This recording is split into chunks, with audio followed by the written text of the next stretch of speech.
Sir ఇందులో మీరు పెట్టింది కూడా జంతువుల్లాంటి మనిషి కథ. జంతువు లక్షణాలు కలిగిన మనుషులు కాదు.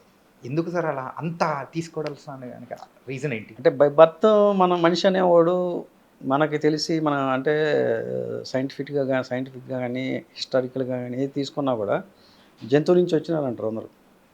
కోతి రూపంలో నుంచి వచ్చినా, లేకపోతే ఇంకొక దాంట్లో నుంచి వచ్చినా కూడా ఇన్‌బిల్ట్ ఏంటంటే ప్రతి మనిషిలో కూడా ఆ లక్షణాలు ఉంటాయి. హ్మ్. సో, ఆ లక్షణాలు ఉండబట్టే ఆ సినిమాకి జంతువు లక్షణాలు కలిగిన మనుషులు కథ అని పెట్టాలనుకున్నాను అన్నమాట. అంటే జనరల్‌గా ఏంటంటే అది కొంచెం ధైర్యం కావాలి పెట్టాలన్నా కూడా. హ్మ్. అందరూ అలాగ ఉంటారంటే చెప్పలేం గానీ 90% పీపుల్స్ అలాగే ఉంటారు. అలాగే బిహేవ్ చేస్తారు. హ్మ్. ఆహ్, అంటే మనిషి అనేవాడు అన్ని సందర్భాల్లో కూల్‌గా ఉండలేడు.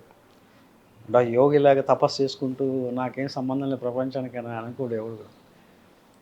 అంటే డబ్బు కోసం, పేరు కోసం, పవర్ కోసం ఒక తొక్కిసలాటలో వాడు ఏమైనా చేస్తాడు.